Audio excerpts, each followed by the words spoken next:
हमें इसका राजनीतिकरण नहीं करना चाहिए कि आप सिलेक्टिव क्यों हैं। Why are you so selective.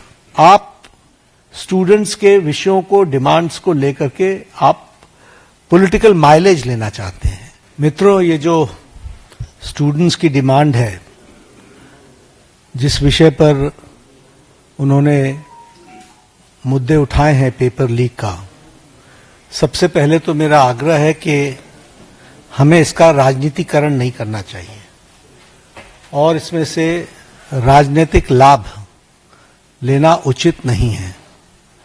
यह एक गहन समस्या है और इस समस्या का गहनता के साथ चर्चा होने की आवश्यकता रहती है।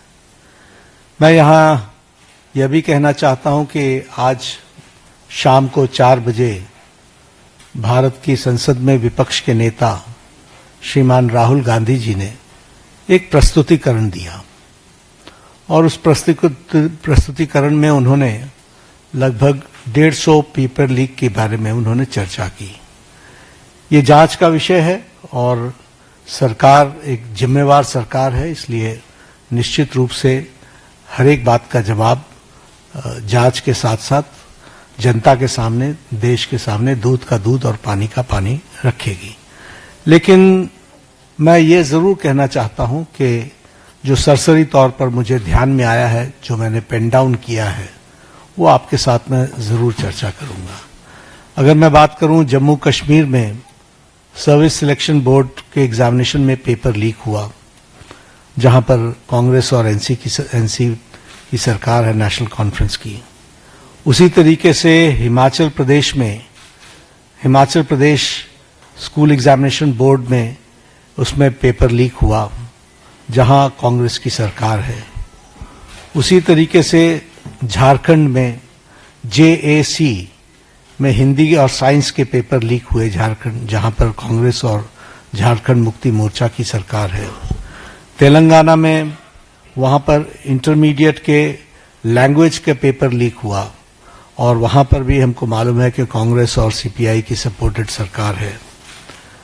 तेलंगाना में SSC में लैंग्वेज के पेपर लीक हुआ और वहां भी तेलंगाना में कांग्रेस पार्टी और CPI की सपोर्टेड सरकार है। तमिलनाडु में BEd के कोर्स पेपर में वहां पर जिसे हम कहते हैं Tamil Nadu teachers education university board, वहां भी पेपर लीक हुआ। वहां भी उस समय विपक्ष की सरकार थी। वेस्ट बंगाल में पुलिस कांस्टेबल के रिक्रूटमेंट एग्जाम पेपर लीक हुआ, वहां उस समय TMC की सरकार थी। पंजाब में Punjab subordinate service selection board, इसमें ग्रुप B के एग्जामिनेशन में इसमें भी पेपर लीक हुआ और मैल प्रैक्टिसेस भी हुए हैं। उसी तरीके से केरला में स्टेट में PSC के 26 एग्जाम पेपर में इरेगुलरिटीज हुई हैं। कर्नाटक में जहां पर कांग्रेस की सरकार है, वहां भी प्रेपरेटरी बोर्ड एग्जाम में पेपर लीक हुआ, PUC के पेपर में लीक हुआ। तो इस तरीके से मेरे को तो ये कुछ नाम मैंने लिए हैं अभी। ये इसकी बहुत लंबी फेयर लिस्ट है जिसके बारे में हम चर्चा चाहेंगे कि जब चर्चा हो। लेकिन मैं पूछना चाहूंगा विपक्ष के नेता से, राहुल गांधी जी से, कि आप सिलेक्टिव क्यों हैं। Why are you so selective.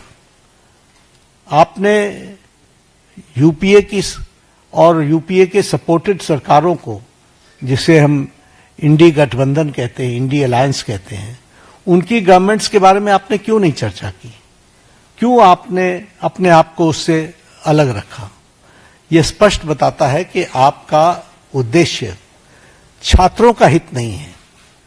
आपका उद्देश्य एजुकेशन में बढ़ोतरी हो, एजुकेशन की क्वालिटी में बढ़ोतरी हो, स्टूडेंट्स को जस्टिस मिले, इसमें आपका इंटरेस्ट नहीं है।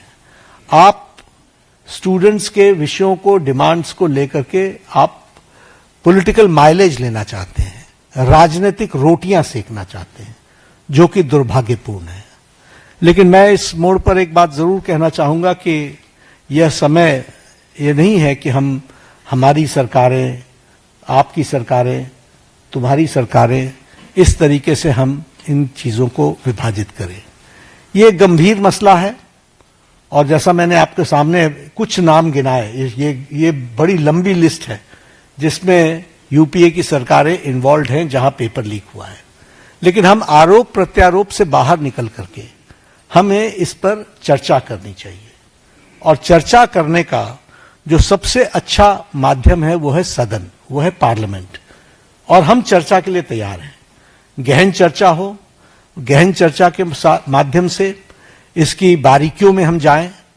What are the factors which are leading to for paper leak, who are the people involve and how the central government has responded. हमने किस तरीके से, जब हमारे ध्यान में कोई पेपर लीक आया है तो हमने किस तरीके से इसको एड्रेस किया है और बाकी सरकारों को भी किस तरीके से इसमें एड्रेस करना चाहिए। क्या बिंदु है जिसके बारे में हमको गहराई से चिंतन करके उसका कोई रास्ता निकालना चाहिए ताकि हमारे छात्रों के साथ जो करोड़ों में हैं उनके साथ अन्याय न हो। और भारतीय जनता पार्टी एनडीए इस मामले में मोदी जी के नेतृत्व में बहुत गंभीर है और बहुत गंभीरता से हमने इन विषयों को लिया है और इसीलिए हमने चाहा है कि संसद में इसकी चर्चा हो। Short duration discussion, long duration discussion, business advisory committee में आप तय करो कितना समय आपने लेना है, 12 घंटे लेना है, 18 घंटे लेना है। राज्यसभा में मैं लीडर ऑफ द हाउस के नाते मैंने हमेशा इस बात को माना है कि जो विपक्ष जितने आवर्स तय करे हम चर्चा के लिए तैयार हैं, सरकार चर्चा के लिए तैयार है और विपक्ष को इस बात को ध्यान में लेकर के उसे गोल पोस्ट नहीं चेंज करना चाहिए। हम आरोप नहीं लगा रहे हैं, आरोप प्रत्यारोप नहीं होना चाहिए। हम इस समस्या का किस तरीके से निदान कर सकते हैं उसके बारे में हमको सोचना चाहिए और पार्लियामेंट सबसे उपयुक्त फोरम है जहां हम गहराई से इसकी चिंतन कर सकते हैं। ड्यूरेशन विपक्ष तय करे और उसमें हर एक एस्पेक्ट्स के बारे में चर्चा हो और हम कोई ठोस नीति लेकर के आए, क्योंकि बच्चे कोई हमारे हैं, आपके हैं, वो देश के भविष्य हैं और देश के भविष्य की चिंता करना हमारी जिम्मेवारी है और हमारी जिम्मेवारी में सरकार के साथ साथ विपक्ष की जिम्मेवारी भी है। इसलिए विपक्ष भी अपनी जिम्मेवारी को निभाए और हम सब साथ मिलकर इसका समाधान करें और कोई स्थायी समाधान की दिशा में हम आगे बढ़ें, ऐसा मैं निवेदन करना चाहता हूं। आज मेरी तरफ से इतना ही कहना है।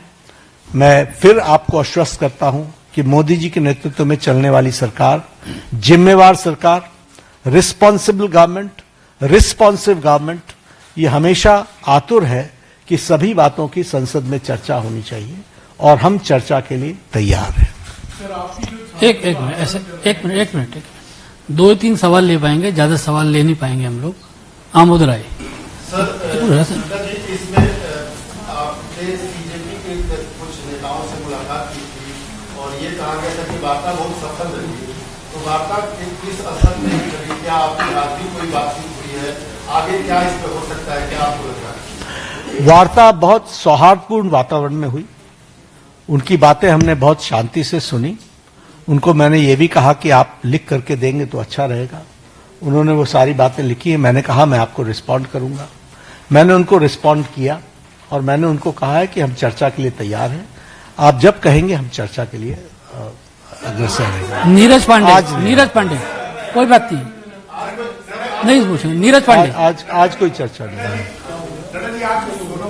मुलाकात हुई, बातचीत हुई, क्या कुछ बातें हुई? क्योंकि बहुत लोग ये जानना चाहते हैं कि सोनम वांगचुक और सरकार के बीच में क्या बात हुई? नहीं, हम तो उनका हालचाल पूछने गए। उनकी शिफ्टिंग हुई सफदरजंग से, हम वो मेदांता में पहुंचे। तो एक तो वो आईसीयू में थे, तो वहां पर बहुत रिस्ट्रिक्टेड वातावरण होता है, लेकिन उसके बीच में हमने उनका हालचाल पूछा, उनके बेटरमेंट की बातचीत हमने की और हमने कहा कि आप अपना अनशन तोड़िए और आप मुख्य धारा में शामिल होकर के बच्चों को सही डायरेक्शन की तरफ आप ले जाएं। हमारे सरकार सारी विषयों के बारे में चर्चा करने के लिए खुली है और वो हमेशा उसको एड्रेस करेगी।